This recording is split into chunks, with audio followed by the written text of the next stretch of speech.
అందరికీ నమస్కారం. తెలుగు కథల నిలయం ఛానల్‌కి స్వాగతం. పెళ్ళిళ్ళ పేరయ్య సంచిలోంచి ఆల్బమ్ తీసి పేజీలు తిరగేస్తూ ఒక్కో అమ్మాయి ఫోటో చూపిస్తూ వారి అందచందాలు, గుణగణాలు, ఇచ్చుకోగలిగిన కట్న కానుకలు వివరిస్తున్నాడు. నారాయణరావు అతని మాటలు అంతగా పట్టించుకోకుండా, "లాభం లేదయ్యా! నువ్వు ఎన్ని సంబంధాలు తెచ్చినా మా వాడికి నచ్చడం లేదు. ఇవి మాత్రం నచ్చుతాయని గ్యారంటీ ఏమిటి? ఇక నేను వాడి పెళ్లి విషయంలో కలుగజేసుకోదలుచుకోలేదు. అయినప్పుడవుతుంది పెళ్లి" అని ఖరాఖండిగా చెప్పేశాడు. అలాగంటే ఎలా సార్? ప్రయత్నమంటూ చేయాలి కదా! ఈ ఫోటో చూడండి. అమ్మాయి అపరంజి బొమ్మ. పెళ్లాడతామని ఎందరో అబ్బాయిలు ఎగబడుతున్నారు. అయితే అమ్మాయికి ఎవరూ నచ్చడం లేదు. ఈ అమ్మాయిని అబ్బాయికి చూపిద్దాం. అదృష్టవశాత్తు ఇద్దరికీ ముడిపడుతుందేమో అన్నాడు పెళ్ళిళ్ళ పేరయ్య. నారాయణరావు ఫోటోలోని అమ్మాయి వంక చూశాడు. ఆ అమ్మాయి అందం అంతంత మాత్రంగా ఉంది. ఆ అమ్మాయిని అపరంజి బొమ్మ అని చెప్పిన పెళ్ళిళ్ళ పేరయ్య ముఖంలోకి విసుగ్గా చూసి, ఎలాగోలా ముడిపెట్టేయడానికి ఏమైనా చెప్తావు. అవసరమైతే కబురు చేస్తాను. ఇక వెళ్ళవచ్చు అన్నట్టు ముఖం పెట్టాడు నారాయణరావు. అతని భార్య జానకమ్మ అందించిన పలహారం పళ్ళెం ఖాళీ చేసి, కాఫీ తాగి, అయ్యా! మరీ అని నసిగాడు పెళ్ళిళ్ళ పేరయ్య. అతని భావం గ్రహించిన నారాయణరావు జేబులోంచి 50 కాగితం తీసి అందించాడు. పెళ్ళిళ్ళ పేరయ్య ముఖం చాటంత చేసుకుని వంగి దండం పెట్టి నిష్క్రమించాడు. అతను వెళ్ళాక, పాపం అతని మీద విసుక్కుంటారెందుకు? తప్పు మనవాడిలో పెట్టుకుని అంది జానకమ్మ. అందుకే మనం మౌనంగా ఉందాం. వాడి తిప్పలేవో వాడే పడతాడు. వాడికి నచ్చినమ్మాయి దొరికినప్పుడు 4 అక్షింతలు వేద్దాం అన్నాడు నారాయణరావు. ఇప్పటికి 30 ఏళ్లొచ్చాయి. ఇలాగే తాత్సారం చేస్తే వెంట్రుకలు తెల్లబడతాయి అంది జానకమ్మ. తెల్లబడని, ఇప్పుడు నాకు వేస్తున్నావు జుట్టు రంగు, అప్పుడు వాడికి వేద్దువు అన్నాడు నారాయణరావు మీసం దువ్వుకుంటూ. బానే ఉంది సరసం. ముందు వాడికి మంచి సంబంధం చూడమని ఇంకా వేరే వారెవరికైనా చెప్పి చూడండి అంది జానకమ్మ. చూద్దాం అన్నాడు నారాయణరావు. అంతలో హుషారుగా ఈల వేసుకుంటూ లోనికొచ్చాడు అరవిందస్వామి.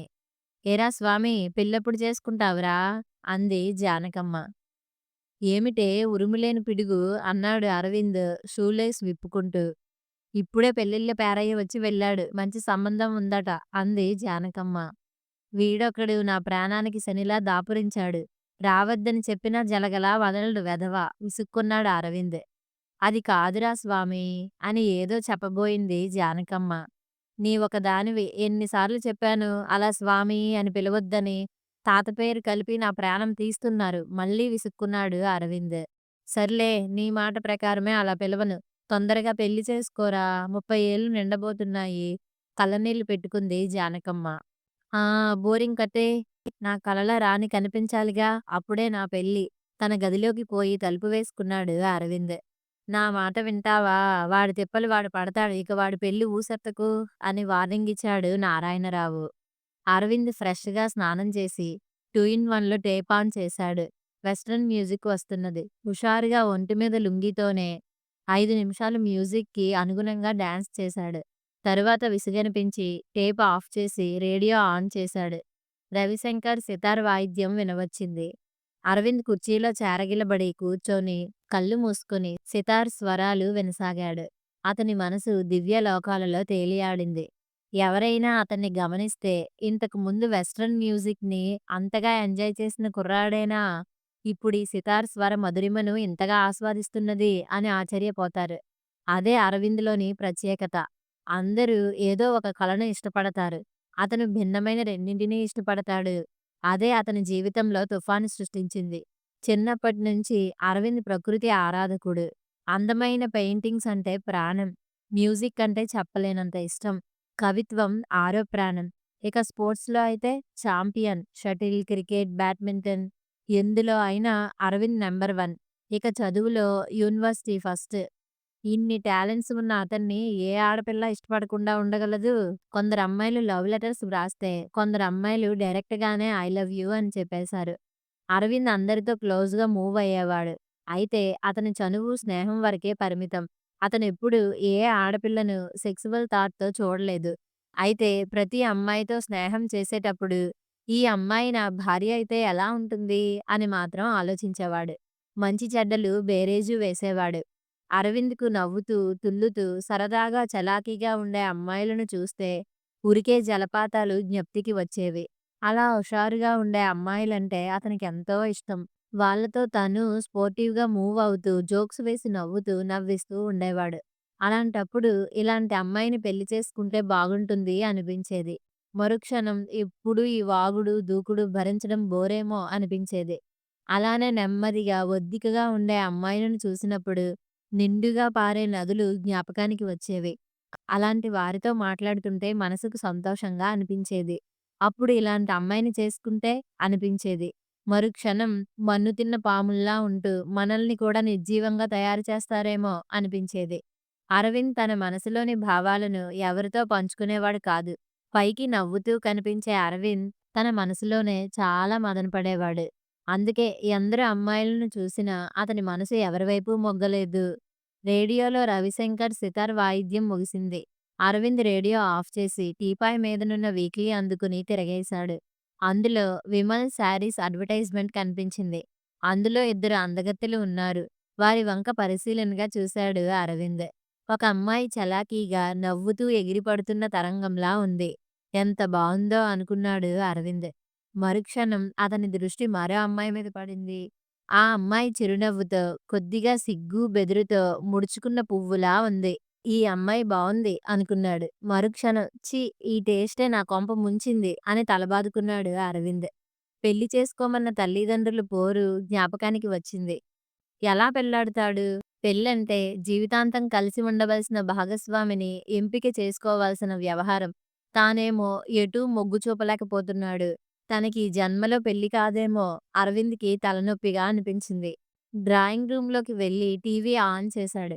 పాప్ మ్యూజిక్ వస్తున్నది. అమిత వేగంతో మెరుపులా డాన్స్ చేస్తున్న ఒక యువతిని చూసి అతని కళ్ళల్లో మెరుపు మెరిసింది. వాహ్! వాహ్! అనుకున్నాడు. ఆ ప్రోగ్రాం అవ్వగానే ఛానెల్ మార్చాడు. కూచిపూడి నృత్యం ప్రోగ్రాం వస్తున్నది. ఆ డాన్సర్‌ని చూసి దేవకన్యలా ఉందనుకున్నాడు అరవింద్. ఆమె నృత్య భంగిమలకు ముగ్ధుడయ్యాడు. వెరీ నైస్ అనుకున్నాడు.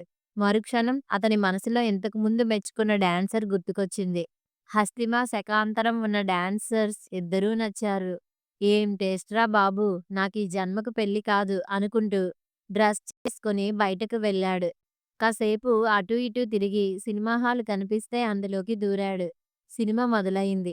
ఒక హీరో, ఇద్దరు హీరోయిన్‌ల సినిమా అది. అందులో ఒక హీరోయిన్ ముద్ద మందారంలా ఉంది. చిన్నగా మాట్లాడుతుంది. దించిన తల ఎత్తదు. హీరో అంటే అంతులేని ప్రేమ. అయినా పైకి చెప్పదు. ఇంకో హీరోయిన్ ఉంది. పచ్చి మిరపకాయలాంటి పిల్ల. హీరోతో పచ్చిగా నిన్ను ప్రేమిస్తున్నా. నీవు ఒప్పుకోకపోతే పెళ్లి సంగతి తర్వాత ముందు శోభనం కానిచ్చేస్తా. తరువాత చచ్చినట్టు నీవే ఒప్పుకుంటావు అంటుంది. అరవింద్‌కు ఆ ఇద్దరు హీరోయిన్‌లు నచ్చారు. తల బాదుకుంటూ థియేటర్ బయటికి వచ్చాడు. భగవంతుడా!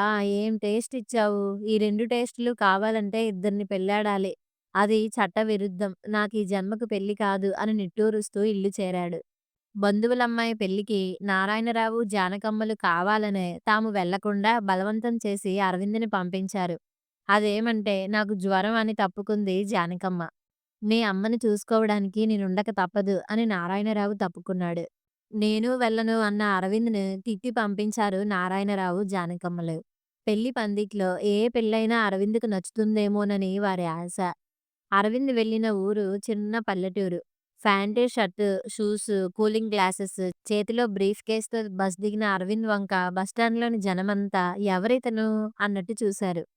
పల్లెటూరికి ఏ కొత్త వ్యక్తి వచ్చినా అందరూ ఆరాగానే చూస్తారు. అరవింద్ ఒక ఆసామితో "జానకి రామయ్య గారిల్లెక్కడా?" అని ప్రశ్నించాడు. "ఓహో! పెళ్ళికి వచ్చావా బాబూ! రా నేను చూపిస్తా" అని అతను అరవింద్‌ని పెళ్లివారింటికి తీసుకుపోయాడు. పెళ్లికూతురు తండ్రి అరవింద్‌కి వరుసకు బాబాయ్ అవుతాడు. అతను అరవింద్‌ని చూడగానే ఎదురెళ్ళి ఆప్యాయంగా పలకరించి ఉండడానికి గది చూపించాడు. అరవింద్ స్నానం చేసి డ్రెస్ చేసుకొని బయటికి వచ్చాడు. అతని దృష్టి ఒక అందమైన అమ్మాయి మీద పడింది. ఆ అమ్మాయి అంత పొడవు కాదు, పొట్టి కాదు. పంజాబీ డ్రెస్ వేసుకుంది. కళ్ళకు నల్ల కళ్ళజోడు పెట్టుకుంది. కొటేరు లాంటి ముక్కుకు పెట్టుకున్న వజ్రపు ముక్కుపుడక ఎండపడి తళుక్కున మెరుస్తున్నది. విశాలమైన నుదిటి మీద పడిన ముంగురులు గాలికి కదులుతూ ఆమెకు కొత్త అందాన్నిస్తున్నాయి. పెదవులు తాంబూలం వేసుకున్నంత ఎర్రగా ఉన్నాయి. పల్చటి చెక్కిళ్ళు తాకితే కందిపోయేలా ఉన్నాయి. క్రింద పెదవికి, గడ్డానికి మధ్య చిన్న సొట్ట ఉంది. నవ్వితే అది మరింత అందాన్నిస్తుంది. చక్కటి వంపు సొంపులతో ఆమె ఆకృతి మనోహరంగా ఉంది. ఆమె జడ త్రాచుపాములా చాలా పొడవుగా ఉంది. ఈ అమ్మాయి ఈ డ్రెస్‌లో కంటే చీర కట్టులో బ్యూటిఫుల్‌గా ఉంటుంది అనుకున్నాడు అరవింద్. ఆమె నడుస్తూ, నడుస్తూ గోడకు కొట్టుకొని పడబోయి తమాయించుకుంది. ఆ అమ్మాయి చేత్తో తడుముకుంటూ నడుస్తుంటే అప్పుడు తెలిసింది అరవింద్‌కు ఆ అమ్మాయి నల్ల కళ్ళజోడు ఎందుకు పెట్టుకుందో. అంత అందమైన అమ్మాయి గ్రుడ్డిదని తెలియగానే అతని హృదయం ఆర్ద్రమైంది. అరవింద్ ఆ అమ్మాయి దగ్గరకు వెళ్లి, "మే ఐ హెల్ప్ యూ?" అని అడిగాడు. "Yes please. నన్ను ఏదైనా కుర్చీలో కూర్చోబెట్టరు ప్లీజ్" అందా అమ్మాయి అర్దింపుగా. అరవింద్ ఒక చెట్టు క్రింద కుర్చీ వేసి, ఆ అమ్మాయిని కూర్చోబెట్టి, "మీ వాళ్ళనెవరినైనా పిలవమంటారా?" అని అడిగాడు. "No thanks. నన్ను వెతుక్కుంటూ మా ఫ్రెండ్ తప్పక వస్తుంది. By the by I am Shravya. May I know your good name please" అందా అమ్మాయి. "I am Aravind. పెళ్ళికూతురు తరపు" అన్నాడు Aravind. "Thanks for your kind help. నేను పెళ్ళికొడుకు కజిన్‌ని" అంది శ్రావ్య. ఆ అమ్మాయిలానే ఆమె స్వరం కూడా ఎంతో బావుంది. ఇంత బ్యూటీకి బ్లైండ్‌నెస్ అనుకున్నాడు అరవింద్. అంతలో అక్కడికో అమ్మాయి వచ్చి, "ఏమిటి శ్రావ్య ఇక్కడ కూర్చున్నావా?" అంది. శ్రావ్య కోపంగా, "ఎక్కడికి పోయావు? ఈ గుడ్డిదాన్ని ఎవరూ పట్టించుకోకపోతే ఎట్లా? ఎవరో మహానుభావుడు సాయం చేశాడు. లేకపోతే దారి తెలీక ఏ పొయ్యినో తన్ని సాంబార్‌లో గంగాళంలో పడి ఉడికిపోయేదాన్ని" అంది ఏడుస్తూ. "సారీ ఊరుకో" అని ఓదార్చింది ఆమె ఫ్రెండ్. అరవింద్ బరువెక్కిన మనసుతో అక్కడ్నుంచి కదిలాడు. పెళ్లి పందిట్లో కూర్చున్నాడు గాని మనసు నిండా శ్రావ్య ఆలోచనలే. అంతలో అతని దృష్టి దూరంగా ఉన్న నలుగురు అమ్మాయిల మీద పడింది. వాళ్ళు నలుగురు ఒక పూల చెట్టు దగ్గర ఒకరికొకరు దగ్గరగా నిలబడి ఫోటోకి పోజిస్తున్నారు. అది కాదు అతన్ని ఆకర్షించింది. "స్మైల్ ప్లీజ్" అంటూ వాళ్ళను ఫోటో తీస్తున్న అమ్మాయి మీద పడింది అరవింద్ కన్ను. ఆ అమ్మాయి ఎవరో కాదు. ఇందాక నల్లటి గాగుల్స్ పెట్టుకు కనిపించిన బ్లైండ్ గర్ల్ శ్రావ్య. అరవింద్ మనసు కుతకుతా ఉడికింది. గుడ్డి పిల్లలా ఎంత డ్రామా ఆడింది, వదలకూడదు అనుకున్నాడు. అంతలో చెట్టు మీద నుంచి కాకి రెట్ట వేసింది. అది శ్రావ్య డ్రెస్ మీద పడింది. ఛీ! పాడు కాకి అని క్రింద ఉన్న రాయి తీసి దాని మీదకి విసిరి, "మీరు పదండి నేను డ్రెస్ మార్చుకు వస్తాను" అని విడిదింటి వైపు నడిచింది శ్రావ్య. దొరికింది ఛాన్స్ అనుకుంటూ అరవింద్ మెడలోని కెమెరాని సరిచేసుకుని విడిదింటి వైపు దూసుకుపోయాడు. పెళ్లి ముహూర్తం సమీపించడంతో అందరూ పెళ్లి పందిట్లో ఉన్నారు. అరవింద్ పిల్లిలా విడిదింట్లోకి దూరాడు. అతను వెళ్ళేసరికి శ్రావ్య లంగా జాకెట్ వేసుకుని ఒంటికి చీర చుట్టబెట్టుకుంటున్నది. ఎవరూ లేరన్న ధైర్యంతో నిర్భయంగా చీర కట్టుకుంటున్నది. అరవింద్ మరిక ఆలస్యం చేయకుండా కెమెరా క్లిక్కుమనిపించాడు. ఆ ఫ్లాష్ వెలుతురు చూసి ఎవరో తనని ఫోటో తీశారని గ్రహించింది శ్రావ్య. స్త్రీ సహజమైన సిగ్గుతో చటుక్కున చీరను అడ్డంగా పెట్టుకుంది. అప్పటికే ఆమె బుగ్గలు అరుణిమ దాల్చాయి. అరవింద్ మరోసారి కెమెరా క్లిక్కుమనిపించాడు. "Who is that bloody idiot" అంటూ విసురుగా బయటికి వచ్చింది శ్రావ్య. అక్కడున్న అరవింద్‌ని చూసి తడబడి, "మీరా" అంది. "అవును నేనే శ్రావ్య గారు. గుడ్డివారికి నేను ఫోటో తీయడం ఎలా తెలిసిందో నాకు తెలియడం లేదు" అన్నాడు. "1 మినిట్" అని శ్రావ్య లోనికి వెళ్లి చీర కట్టుకు వచ్చింది. చీర కట్టులో ఆమె రతీదేవిలా ఉంది. "సారీ" అంది శ్రావ్య. "No sorry. మీ తప్పుకు శిక్ష ఇదిగో" అని అరవింద్ చేతిలోని 2 ఫోటోలు చూపించాడు. అవి అతని ఇంపోర్టెడ్ కెమెరాలోంచి అప్పటికప్పుడు ప్రింటయి వచ్చాయి. "ప్లీజ్ అవి ఇచ్చేయండి" అని బుంగమూతి పెట్టి ముద్దుగా అడిగింది శ్రావ్య. అరవింద్ ఒక్కసారి ఆ 2 ఫోటోల వంక చూసి ఒకటి ఆమెకు అందిస్తూ "ఇది ఉంచుకోండి. థాంక్స్" అంది శ్రావ్య. ఇద్దరూ పందిట్లోకి నడిచారు. పురోహితుడు అందరికీ అక్షింతలు అందించాడు. మాంగళ్య ధారణ కాగానే అందరూ అక్షింతలు జల్లారు. తన మీద పడిన అక్షింతలు చూసి అవి ఎవరు విసిరి ఉంటారా అని తల తిప్పిన అరవింద్‌కు నవ్వుతూ కనిపించింది శ్రావ్య. ఆమె దగ్గరికి వెళ్లి "అక్షింతలు పెళ్ళైన వారే వేయాలంటారు తెలీదా?" అన్నాడు. "అదేం కాదు. పెళ్లి కుదిరిన వారు కూడా వేయవచ్చు" అంది శ్రావ్య. "అయితే మీ పెళ్లి కుదిరిందన్నమాట. ఎవరా పూర్ ఫెలో" అన్నాడు అరవింద్. "ఒప్పుకుంటే మీరే" అంది శ్రావ్య కొంటెగా. ఆమె ఫాస్ట్‌నెస్‌కి విస్తుపోయాడు అరవింద్. అరవింద్ భోజనానికి కూర్చున్నాడు. శ్రావ్య అందరికీ ఒక్కో స్వీట్ వడ్డిస్తూ వచ్చి అరవింద్‌కు విస్తట్లో ఒక స్వీట్ వేసి, "ఇది మీది" అంది. డైలాగ్ అర్థం కాలేదు. అరవింద్‌కి మరో క్షణంలో వచ్చి, "ఇది నాది" అని మరో స్వీట్ వడ్డించింది. మరి కాసేపటికి వచ్చి ఎవరికీ వినిపించనంతలో స్వరంతో "ఇది మన బాబుది" అని మరో స్వీట్ వడ్డించింది. శ్రావ్య మరలా మరో స్వీట్‌తో వస్తుంటే "నాకు ఒక్కడు చాలు" అన్నాడు అరవింద్ కొంటెగా. అది విన్న పక్కనతను అరవింద్ వంక వింతగా చూశాడు. అది చూసిన శ్రావ్య చిన్నగా నవ్వుతూ అరవింద్ కాలు తొక్కిపోయింది. భోజనాలయ్యాక తనకు తాంబూలం అందిస్తున్న శ్రావ్యతో "నన్ను పెళ్లాడడం నీ ఇష్టమేనా? నేను ఒప్పుకోనవసరం లేదా?" అన్నాడు అరవింద్. "ఒప్పుకోక తప్పదు. ఎందుకంటే ఫోటో తీశాక మీతో కలిసి పెళ్లి పందిరి వరకు 7 అడుగులు నడిచాను. అక్షింతలు విసిరి తలంబ్రాలు పోశాను. కాలు తొక్కి పెళ్లితంతు అయిందనిపించాను. భోజనం పెట్టాను. తాంబూలం ఇచ్చాను. ఇంతకన్నా ఏం కావాలి?" అంది శ్రావ్య. అంతలో అనుకోని సంఘటన జరిగింది. ఆడుకుంటూ ఎవరో ఆకతాయి పిల్లవాడు విసిరిన రాయి సూటిగా వచ్చి అరవింద్ నుదుటికి తగిలింది. "అబ్బా!" అంటూ అరవింద్ చేత్తో నుదుటిని అద్దుకున్నాడు. రాయి సూటిగా ఉండడంతో నుదుటికి లోతుగా గుచ్చుకొని చివ్వున రక్తం చిమ్మింది. అది చూసిన శ్రావ్య భయంతో వణికిపోయింది. గబుక్కున చేతిలోని కర్చీఫ్‌ను అతని నుదుటికి అద్ది పట్టింది. పక్కనున్న చైర్ లాగి అతన్ని కూర్చోపెట్టి కర్చీఫ్ విడదీసి అతని నుదుటి చుట్టూ కట్టింది. ఎవరినో పిలిచి పెళ్ళికి వచ్చిన ఒక డాక్టర్ గారిని పిలవమని పురమాయించింది. ఒక డాక్టర్ గారిని పిలవమని పురమాయించింది. తన నుదిటి చుట్టూ ఉన్న శ్రావ్య చేయి కంపించడం అరవింద్ గమనించాడు.